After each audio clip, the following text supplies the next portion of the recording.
So tell me, when did you lose trust in the divine? When did you lose trust in the divine? Hey, I'm Rosemary Nonny. I am the Prosperity Minister. I help you regain the confidence to prosper. I help you leave behind the pain and the sad stories, the limiting beliefs of the past, and rise victorious in your true design. Your true design life is one of freedom, of fulfillment. It's a financially abundant life, and it is a love-drenched life if you are willing to claim it. Now, we show unwilling when we lose trust in the divine. And for a lot of us, things happen. I know for me, one of the days one of the major events in my life where I did lose trust for the divine was when we had a car accident. As this was me as a 7, 8 year old. All of us were in the car, as in my mom, my dad. My dad was driving, my mom and my siblings. So there was one of the siblings was still in my mom's tummy at this point. And the other, my baby brother, was actually in my lap. We're in Nigeria. We don't wear car seats. We don't have car seats and all of that. Or we didn't. I don't know if we do now. But we didn't have car seats. I was carrying my baby brother and my sister was next to me, and there was a house help or cousin or something in the car. So it was a full car. And then this car, I didn't even really understand what was going on, but it started somersaulting. And next thing we know, where I'm thrown out of the car, my brother is somersaulted somewhere else, basically, and I'm just thrown out of the car. And I just remember as this 7-year-old or 8-year-old, I can't remember exactly, that I was standing, I was thrown out of the car, got myself up, heard the car rev behind me. So it was like, vroom, and I'm thinking, they're leaving me. And I'm turning around and realize, oh my gosh, the car is smaller than I am. Seeing that I'm 7 or something at this point, the car's never been shorter than me, but the car is shorter than me. And I'm just like, oh my gosh, because my whole family's in the car. Ultimately, and the car is kind of squashed. And anyway, so that was an interesting moment. But the thing, and I only realized this a few years ago, the thing that really spoke to me at that point was, I was told, because my father actually was the only one whose spinal cord broke in the whole accident. He was the only one that ended up paralyzed from his neck down forever, whereas the rest of us came out of the car fine. And I was told, or people whispered, I don't know if I was told, but people whispered and I heard it, that, people had done some kind of black magic against him, some kind of juju against him. That's what we call it, juju, okay? And because he was quite successful, because he was a rising star in his company, and he was like second to the main managing director in this company that he worked for, a pharmaceutical firm. And so they'd done this juju thing against him so as to bring him back down. And in that moment, as a young child, I got this thought in my head that if somebody can do black magic or juju and the divine cannot stop that from happening, then actually is the divine as powerful as I thought. So that was one of those, I could tell you lots of other stories, and I even talk about it in my book, my Deliberate Millionaire's Confidence book, where I actually, one of the chapters is, where the fuck is the divine when you need him, basically. But that was one particularly significant one for me, where if that's the thought that lodged into my psyche that I didn't even realize was there, because I've been spiritual since even before that accident happened. I've longed for the divine, but I didn't realize that I'd put this thought in my head that the divine is not actually that powerful and is not able to take care of me when really happens. And I wonder when it happened for you, when you suddenly got this thought, and it might be even more recent, where something just went wrong,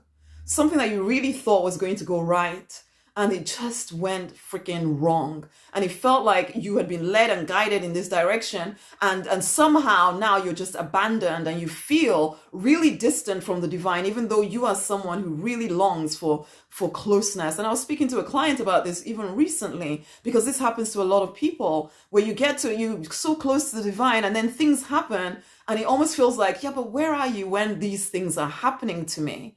And so there's a resentment, there's an anger that builds up. But the problem is, we need the divine. We are created to be one with the divine, to do life in conjunction with the divine, to create with the divine, not as subservient slaves or anything like that. No, we're created, we're whole when we're connected to the divine. It's like an electric car trying to operate without plugging into source. At some point, you're going to run out of steam. So if you are walking around with these feelings of abandonment, these feelings of being alone against the world, it's going to be really hard to prosper.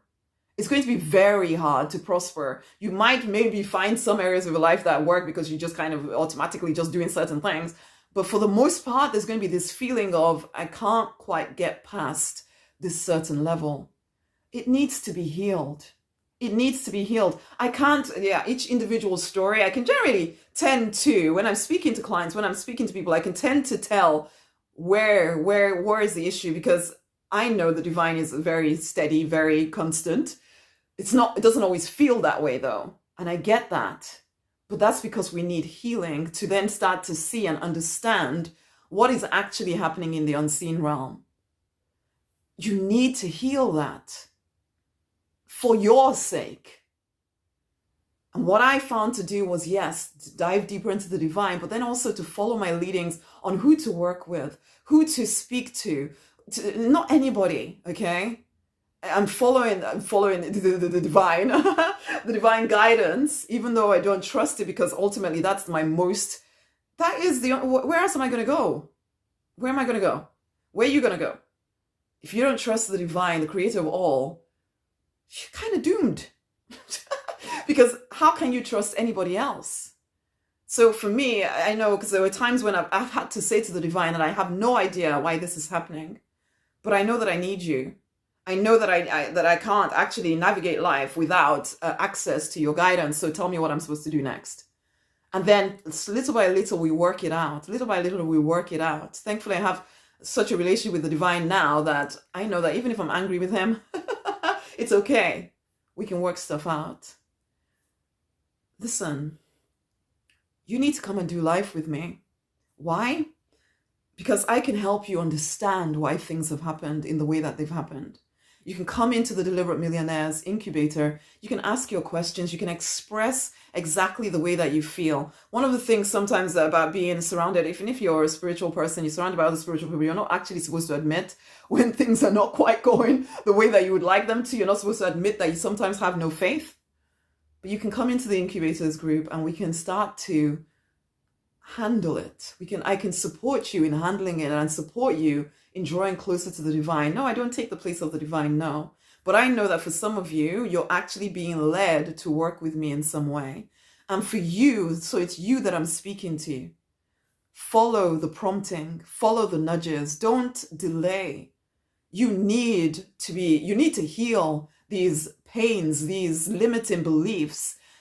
This stuff needs to heal. There is another way to look at it. There is another way that is more empowering to you to look at it without you trying to force yourself into a, yes, I'm full of faith kind of box. No, really actually going through the pain of what is going, but then coming out the other side, not just staying in it forever. No, there is another way, but you have to be willing to come find that way. Come into the Deliberate Millionaires. It is speaking to you.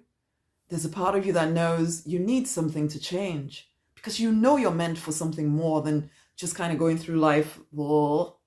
There's more to you than that. So come into the Deliberate Millionaires.